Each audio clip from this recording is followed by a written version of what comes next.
So the system is the big one, and we start from the system and come back. What are our programs? How is our organization? If you're a company, how is it structured? Yeah. For us in the emergency department and in the outpatient hospital. So how is the organization structured? Is it structured in a way that the patient's outcome will get satisfaction? Because that's one of the things we measure. Remember I said if you can't measure, you can't improve. So are we measuring patient outcomes, like customer satisfaction? If you look at most of these places, they do surveys. The people who have Safaricom. I'm sure one of the things they always want is a feedback, because from that feedback from the patient, that's why you get your and you know how you're going to improve care. How do we measure quality? What are our quality indicators? So when you're looking at MI, what quality indicators are you talking about? And also patient safety. It talks about IPSG. I don't know how many of us know about IPSG. Yeah, so international patient safety goals. And do we know what they are? And do we know how we are going to? Because all these are what accounts to our outcomes and improving emergency care. So some of those things, do you know them? Yeah. For us, when we're thinking about the system, remember I said we are going to start with the system. Yeah. So if you look at the previous slide, so we are starting here, the systems. Yeah. So we start at the system. So for us in emergency care, how can we improve this? So, and I don't know how many of us have seen this diagram before, apart from the ones in the foundation, because this is one of the things. If you look at the activities we do, they all revolve around this as a foundation. Because this is a system. Remember, we are starting with so we start with the system and go back. So this is the system we are talking about. And for us, if you're going to improve emergency care, this is the system you should aim at. And this is from the World Health Organization. So they've actually defined for us the system. So we don't need to go back and redefine it. What we need to do is adopt it and see how we can improve this in our country. So from the time, from the scene, all the way from the scene, so we have let's say it's a chest pain patient. So from the time they have chest pain, they start, the first person, are we educating the public on how to identify symptoms? Like when they have chest pain, what are they supposed to do? You'll find that, especially people in the rural areas, when they have chest pain, see my son ako Nairobi, I'll wait for tomorrow. So people don't take it seriously. But what if we educated them and told them, anytime you are diabetic, you are hypertensive, these are the symptoms. Chest pain. Are we talking, wherever we are we telling our relatives, our friends about these symptoms so they know? Then, which number do they call? So one of the biggest challenges we have as a country is there's no universal shortcode. So there are like so many numbers. And we've seen people who have come in and they're trying to improve this. And we'll talk about that. So all the way from there, from the scene, so the person calls, they call an ambulance provider.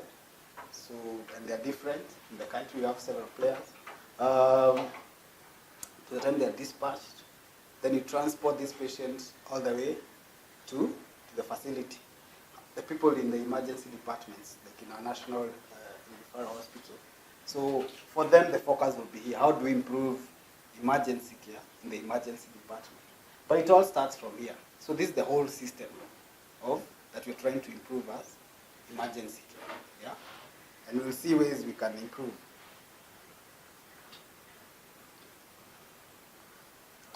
So looking at the process, so we say that's the system. So we understand the system.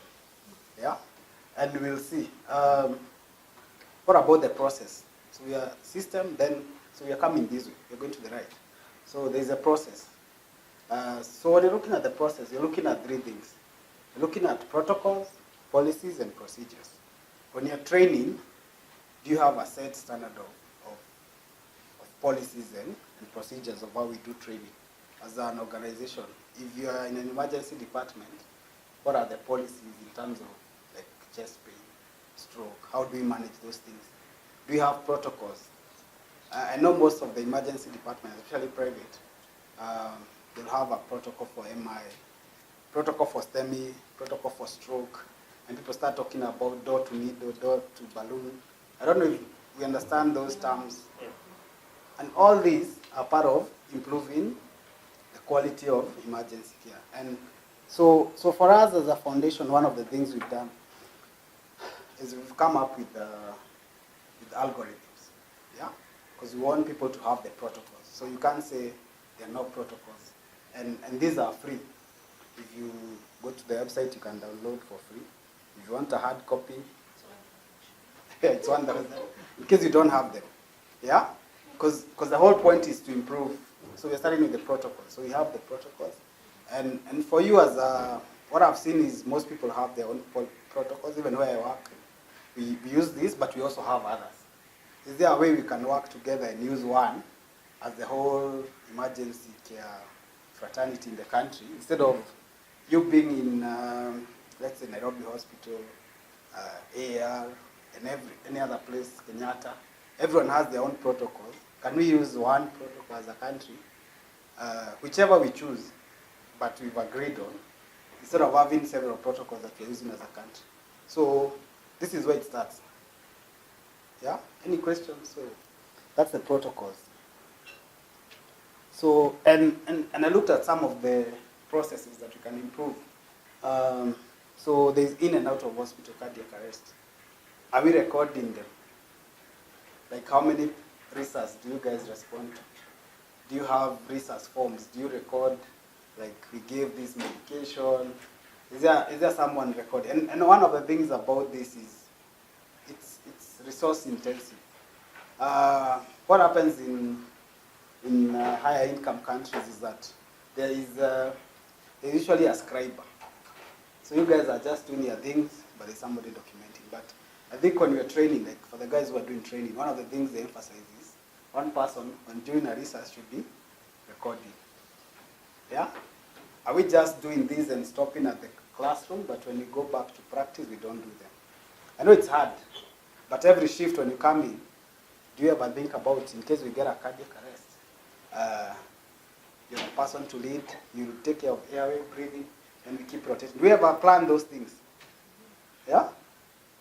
Or it's just automatic? Daktari amefika, you're the one to lead the team. But these are things we need to start thinking about when we are every shift. We are looking at, because we want to improve cardiac arrest.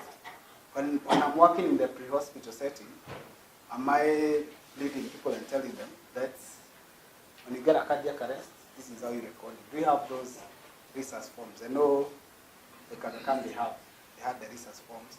So these are things you can start introducing where you work. And this will help us. Remember we said if you can't measure, you can't improve. Yeah? So are we recording? So recording is one of the ways. After, like I'll tell you, there was a case, a patient who arrested the other day, and it became a court case. And when they were reviewing the notes, anapata ameandika the time, patient has no pulse, attempted resuscitation, at this time confirmed dead. So, but did we document what we did in between? Because resuscitation is a whole it takes more than 30 minutes. Are we recording? How are you going to work? Remember the other thing about recording is that you also keep account, like you know how many courses of adrenaline did you give, how many, what are you, someone monitoring how you're doing your CPR, or how do they come up with, nowadays it's what, 5-inch or what? What depth are we saying? If one of the challenges we have as low and middle income countries is that we don't record the things we do. So when people search, they will see we practice, and that's why you hear people saying we practice witchcraft. Yet there are so many people who survive, yeah? But we never publish, yeah? Because every day at KNH, I'm sure you save so many lives. But do you guys ever document and tell people, this is the number of in-hospital cardiac arrests we have, we responded, and these are the outcomes. Do you ever record that? So that's why you find, the news reporters. One of the things they do, they go and search online. So whatever comes up, that's what they write. So, but are we publishing what we are doing? If you're training, are you measuring how is the impact? For example, you train people on advanced cardiac life support. And wherever they go back, they have no defib, they have no ACLS drugs. Are they going to have any impact? Yeah? So anything you do should always look at the portion. Then there is the STEMI, and we look at some of these. Now we talk science. So trauma. For us, trauma is a big thing, yeah? As a country. I'm sure almost every day you see these images in our newspapers, in our social media. There's a bus. Is there anything we are doing as the emergency care fraternity to improve this? I know for us, maybe for us it's actually in the local mapper. I'll make this match.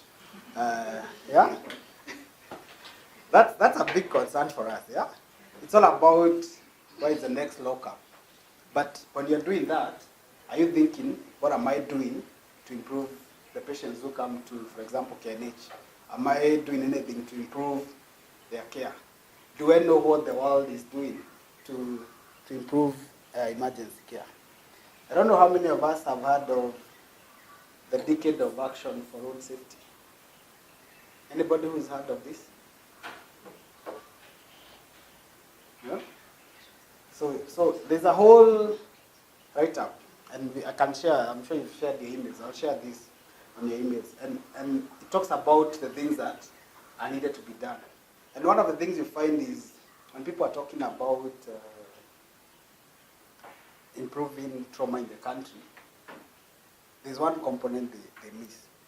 So you'll see high-level meetings, but sometimes the doctors are not there, or the medical people.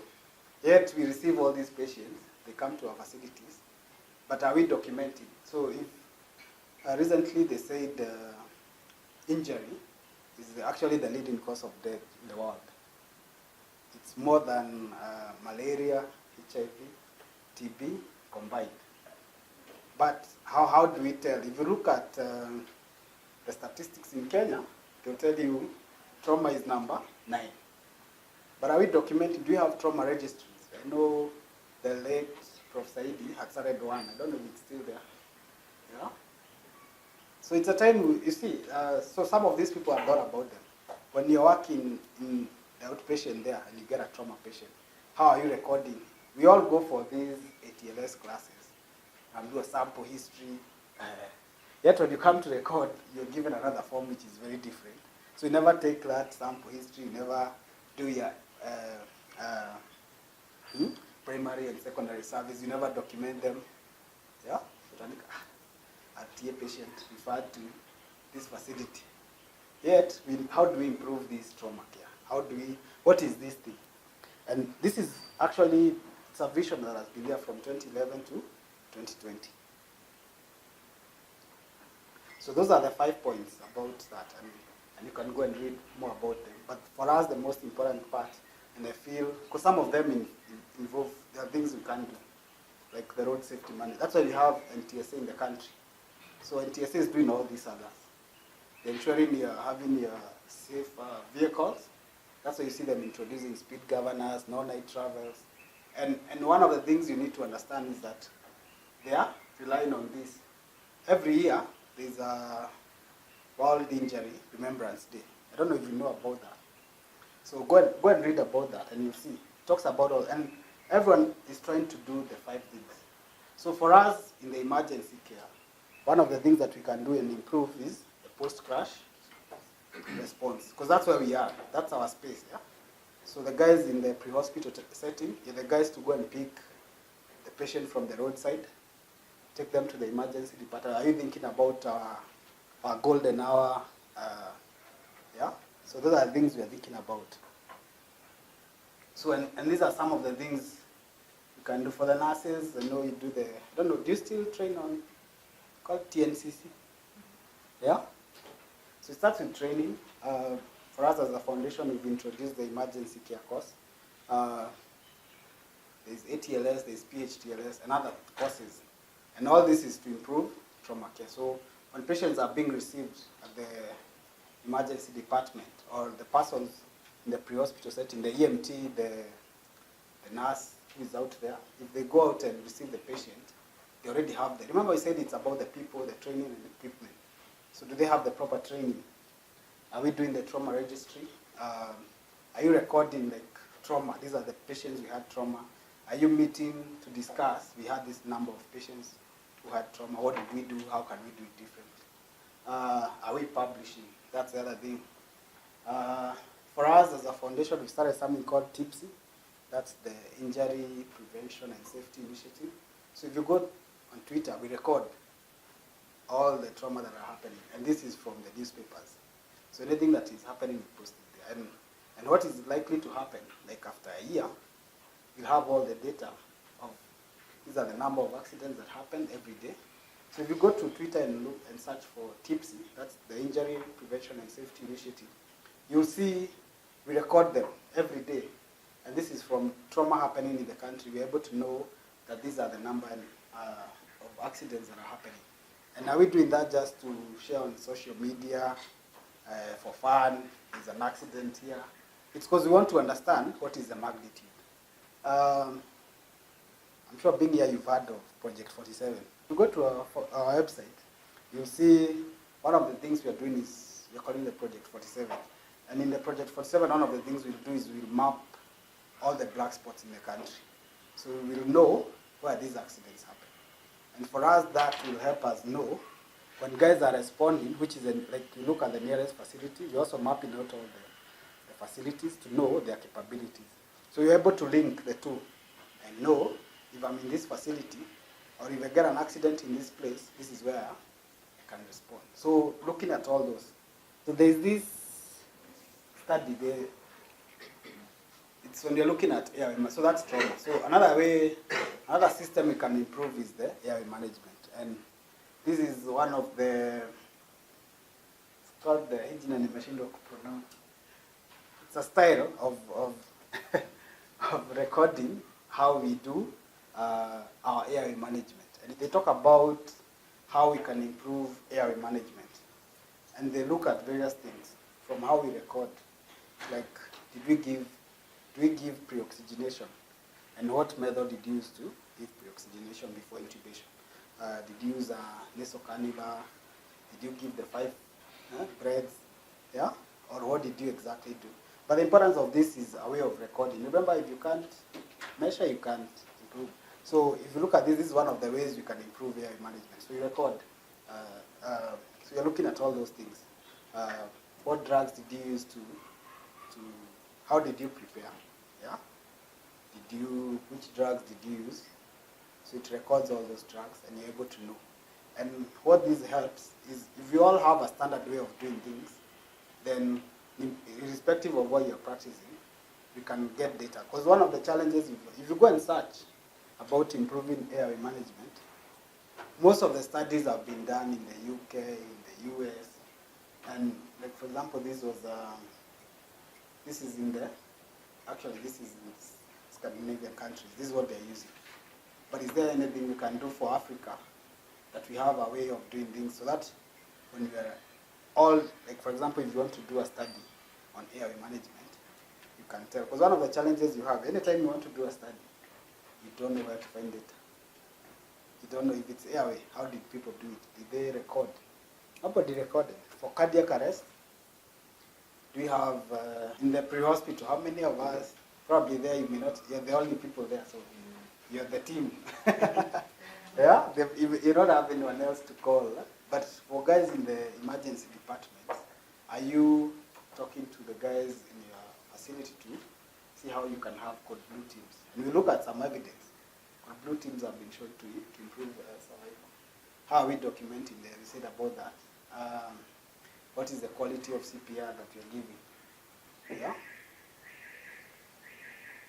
How many patients that had a cardiac arrest had a return of spontaneous circulation? Do we record anywhere? How many of those patients survived to discharge? Do you ever think, kama wakishatoka the problem is ICU? And you see, one of the things we are saying, these things is not, probably you're the one doing it, but have you suggested that to management? Like, it would be good for us to know these are the number of patients who are having cardiac arrest in the hospital. Can we find out if there is any way here they're improving? If for me, the pre-hospital setting, I'm called in, a patient has collapsed at home. Do I just go and take them, dump them in the emergency department, and I go? Do I ever come back and find out this patient we went and did a resuscitation on, did they survive in the first place? So, did they survive to the hospital? Did they document that? Did they survive to discharge? How many survived? If you look at 1 month, how many of those patients survived up to a month? After 1 year, maybe you may lose them to follow, but you can develop a system. Remember today we are talking about the ideal. So we should be able to know the patients who had a cardiac arrest at home.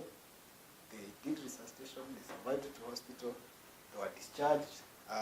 These are the numbers that survived. And there's one of the studies that Dr. Wachira has done. It's in the website, you can go. We did a study to look at in-hospital cardiac arrest. And we saw what are the numbers. So it's there in our website, you can see. And what are their neurological outcomes? Do you know how to measure that, and how can we measure that? So it's all described in that paper. And probably one of the ways so this is the evidence. I'll share again this paper about, it was released last year in February 2018. And it talks about team-based CPR on outcomes in and out of hospital cardiac arrest patients. So there is evidence. You know, I said you have to use evidence. We have to use our expertise and the patient outcome. So we are looking at all these 3 aspects.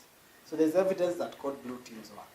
And these are some of the things, probably for you in Kenyatta, where the volumes are large, you can go and share this paper with them. Because you tell them, look, code blue teams work. So you have to think about, so code blue teams work, I'll share that paper with you. And this was a systematic review done in 2018. So this is the highest level of evidence, yeah? And what they found is the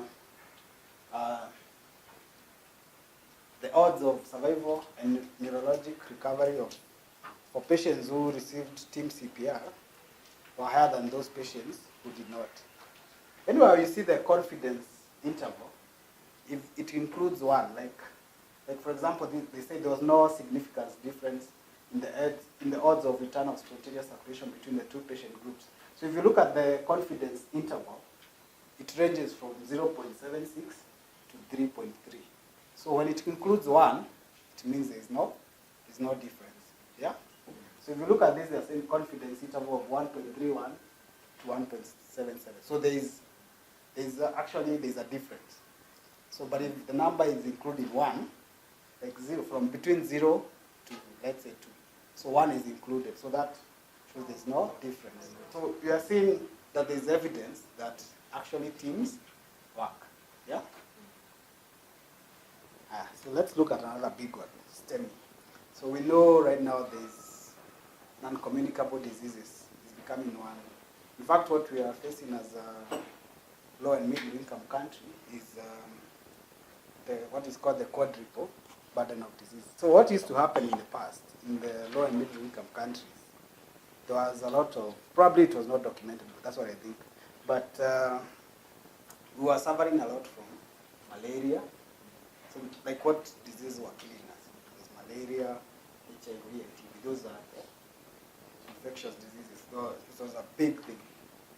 Have we managed to fight it? So to some extent, to some extent, probably we managed, but it's still a big thing. If you look at the number 10 causes of death, right now, HIV and malaria are among the top 2. Yeah? So it's still a big challenge. So we still have that. So people are still dying in Western Kenya, coastal region of malaria. The second thing is look at our maternal mortality and our infant mortality. You know about Beyond Zero and other campaigns that are there to help improve this. So it's still a big challenge. So that's the second cause of death. So our mothers are still dying. still on the background of infectious diseases. Then now there's non-communicable diseases, which is becoming now a big deal. Yeah? So our cancers, things to do with things like COPD. COPD is going to become another big thing because there's a lot of patients with respiratory issues, and I don't know if you know Dr. Wanjiku. She has a lot of interest at KNH about that. So it's going to become, because of the way people cook, they're using the GCOS, there's current research being done. Apart from smoking, because you find people at the village, they use kuni. So all that smoke, they're more like smokers, but they don't know about it. So every time they're getting recurrent chest infections, difficulty in breathing. For right now, we are still a young, majority of Kenyans are young, but as we go along, we start seeing a lot of these respiratory issues. Things to do with hypertension, diabetes. Come to central Kenya, and you see Nyeri, one of the counties that has been selected for UHC. It was selected mainly because of the burden of non-communicable disease, especially hypertension and diabetes. So our lifestyle. So the way we are eating. So that's the third thing. And then of course there is the injury. So all those four are what is now being termed as. So those are the things affecting us. That's the quadruple burden of disease. So STEMI is going to become a big thing. So probably it has been, you've had people who go to hospitals and they're told, alikuja hapumui vizuri, alikuwa na pneumonia mbaya. You've heard about that. Yeah. And us as the medical people, we tell our patients they have bad pneumonia, yet we didn't do an ECG on them. Yeah. And probably the patient had an MI. When I'm out there responding to a patient, do I always think of pneumonia? Do I ever think of other things? Yeah? If a patient can't breathe, does it mean it's pneumonia? Did they do an ECG? Yeah? So these are some of the things we need to start thinking about. When you're in the emergency department, a patient comes in, diabetic, hypertensive, are you thinking about doing ECG? I know one of the ways to improve STEMI care, we're talking about quality improvement. If we are going to improve quality improvement in terms of STEMI, are we doing out of hospital to have ECGs? For guys in the outpatient, do we ever do ECGs in the outpatient? Yes. Yeah? Yes. So we do them. Do we notify the facilities that are receiving the patient? We do we document? Yeah? Do we report? So all those, I'm not saying we are not doing it. We do it even ourselves, but I'm just putting these things, those are ways of, because STEMI is a big thing. How do we document after contact with patient? How soon did we do an ECG? So all this comes as, I know STEMI is a big one for most hospitals, and it's one of the, especially for hospitals that are going for JCIA, STEMI is a big deal. There are STEMI protocols. They want to see, did the patient get an ECG within 10 minutes? Was the cardiologist informed immediately after the STEMI, after the ECG? Yeah? And then we talk about door to needle, yeah? Door to balloon, all these times. I don't know for you guys. So this, I'll challenge you guys at do you document these times? So one of the things we do as a country, can we start, if you're in the pre-hospital setting, start recording. We did an ECG. Right now there is WhatsApp. Send the WhatsApp image to the receiving facility, because what that does is they start preparing. We're expecting this patient with an MI. Do we have drugs ready? Have we primed the cath lab? Because otherwise, if you don't do all that, are you going to improve STEMI? Yeah. To be of no use, our patients will, and we need to record all this and publish and say, this patient was received by ambulance provider, so and so, came to the emergency department, got this, and then we follow up later and see if the patient who got a STEMI, did they survive?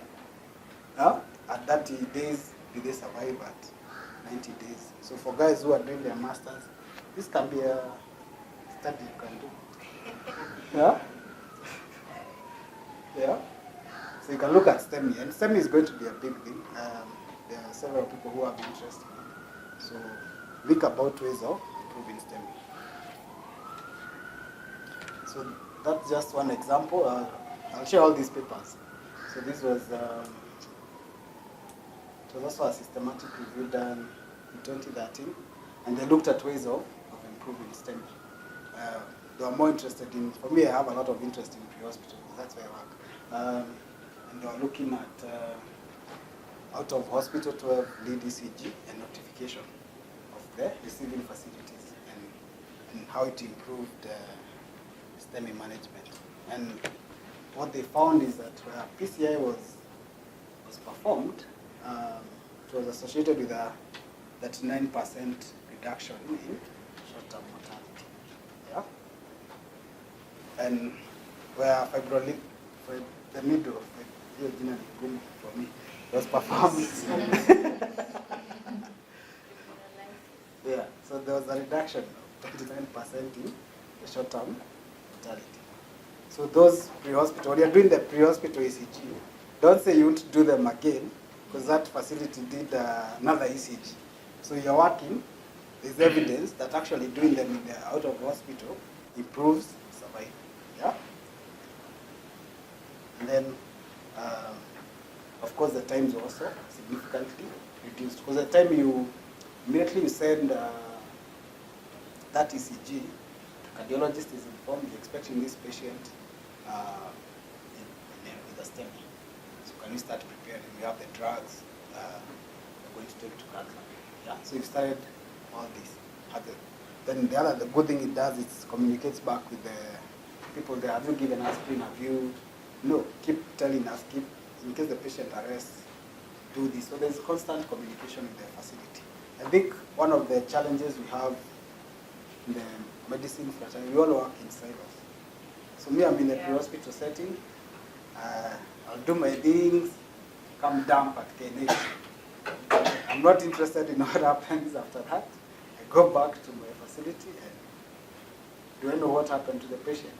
So if we're not measuring, we can't tell all these things. We can't tell how our patient improved. Yeah. So let's think about something else, stroke. How are we going to improve stroke in the country and beyond? Are we educating the public on the symptoms? When I pick up a patient, myself in the pre-hospital setting, am I just going to dump them or take them to a facility that doesn't have even CT scan capabilities? Because that determines how you manage the patient. Because for a patient with a stroke, the first thing you're thinking of, is it a bleed? Or is it ischemic? I think the most important thing about stroke people talk about is door to needle. Yeah? Door to CT, there's door to CT, but all you're trying to improve is the most important. Because ischemic stroke is the number one thing you're worried about. And are you referring the patient to a facility? If it's a bleed after the CT, how soon can they get to theater? So are we recording those times? So for me today is just to challenge you and see how you can improve different systems. So they're looking at stroke. And then of course the most important thing for the patient is survival. Yeah? For that patient, remember all this, you can also start with preventing. For patients who go to the clinics, and they're diabetic, they're hypertensive, have you told them, as the cardiologist or the doctor who is following them up, or you as the nurse, or you as a relative, have you told your relative that you know you're diabetic, you're hypertensive? In case you have any of these symptoms, you need to go immediately. Because one of the challenges you have, people, what are the targets? Is it 4.5 or 3 to 4.5 hours? Most of the patients don't get to that. I worked a lot here in the emergency department, and most of the patients used to come. By the time they get here, they're out of the window. Yeah? And that's the majority of our patients. So you find that most patients with stroke, ischemic stroke, is more of rehabilitation. But as a country, are we thinking of ways to improve? I like what he says about having that show. Yeah? But are we thinking about all those things? In the US, they have this, what they call, get with the guidelines. So what they do is kind of a certification they give to facilities that are in keeping with the guidelines for stroke. So, and there are all these hospitals that have been identified. And I think soon, one of the things we're doing is mapping out, as a foundation, is mapping out all the counties. And for us, we think if each county was to have one facility, which is a county referral hospital, can it be that facility that is getting in the guidelines for stroke? So are we training the staff again? The same way for STEMI. They have protocols, they have champions. I think for STEMI right now, there's a team, Dr. Jalen and Harold, they're trying to get champions all over the country who are STEMI champions. But can we also have stroke champions in each county? The whole country, are we having those champions?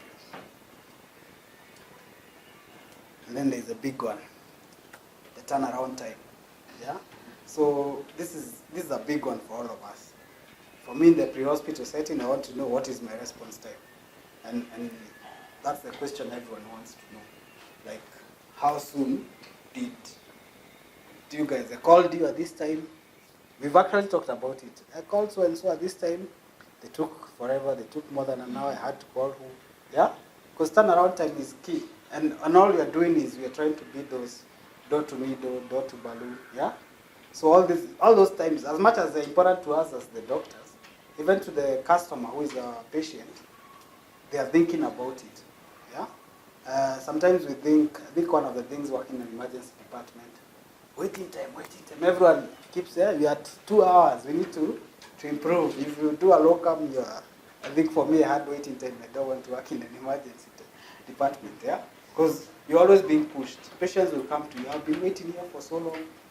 You guys don't know what you're doing. And you see that's the customer experience.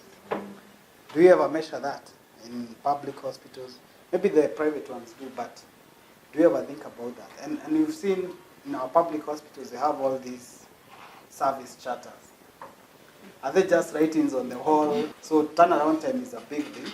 And the most important thing is document. It's good you're documenting, but document those times. When you have your monthly meetings, discuss about them. This month, this was the turnaround. We saw these patients, stroke patients, this was a turnaround time. Yeah? For me in the pre-hospital setting and others in the pre-hospital, we were called to respond to a trauma victim. These were the number of trauma patients. This was our response time. Yeah? So let us think about all those things. Yeah? So what we've discussed is the whole process. We've looked at protocols, we've looked at policies, we've looked at procedures. And we've discussed the politics as well around that. So we are coming again to the right, for those who are not here earlier. So we looked at the system. So the whole system, understanding the whole system, is looking at what World Health Organization has defined. So the last thing is the structure. So when you want to improve emergency care. So, and the structure is about the people, yeah? So we're looking at the people, we're looking at education, we're looking at equipment. Do they have the right equipment? And starting with, that's my team, I'm managing so I work in the pre-hospital setting. Looking at the people, so when you get your people, do they have the right qualifications? So for people in management, are you monitoring it? For example, it's their certifications. Are they registered with the board? If it's the nurses, the nursing council, the EMTs, they have their body. Are these people up to date? Because people don't renew their people wanapotelea hapo katikati. Are they attending CPD? The other good thing is that you're able to get CPD points from today. Are they getting CPD? Are you monitoring that? Are they registered? The other thing is, so you look at all those things. What are their, in every organization is culture. So you have to start thinking about what is the culture. What culture do we want in this organization? Do people wear uniform? Do people, all those things. And it's a whole way of, because for you to improve, the people are the most important as well. So it doesn't matter if you have the best policies, the best protocols, and you have the wrong people, you will not improve emergency. So education is the other thing. And for us as a foundation, I think Emily will be happy about this. This was our recent training in Garissa. So we did a training for what is called the emergency care course.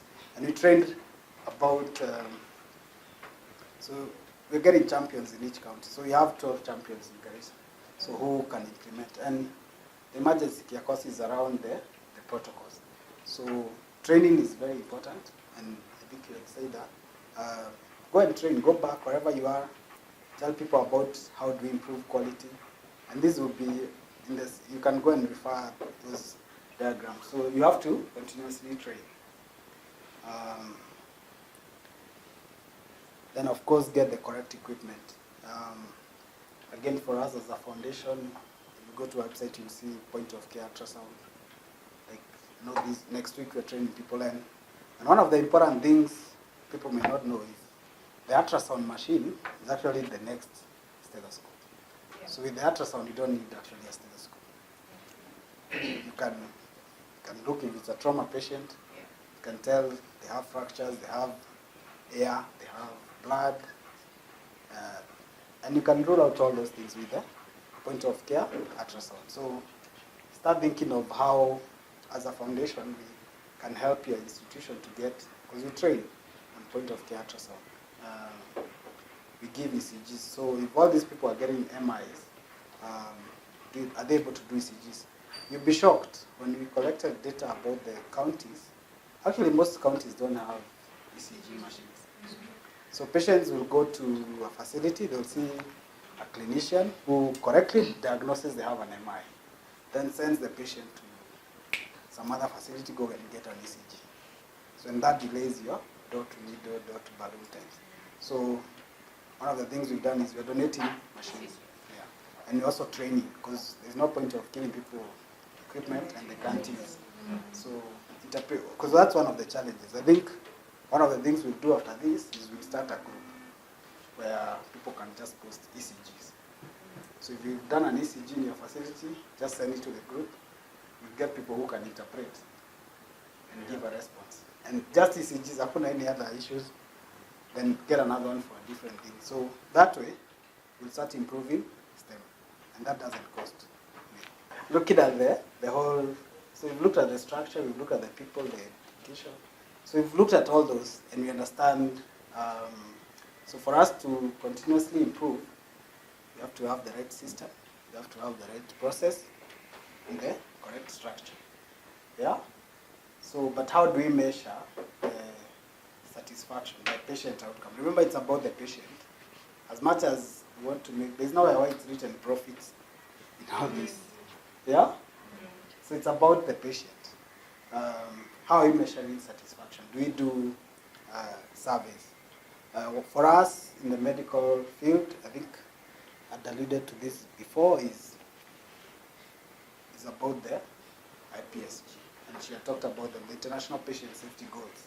So are we able to identify, this was a big issue again to KNH some time back, and I think they've done something about it. Are we able to identify patients correctly? Yeah? So a patient comes in, a known black African man. Yeah? So, yeah.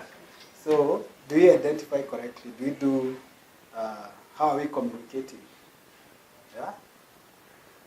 So, when I call, do you get a feedback? Do you give feedback? You say it, yeah?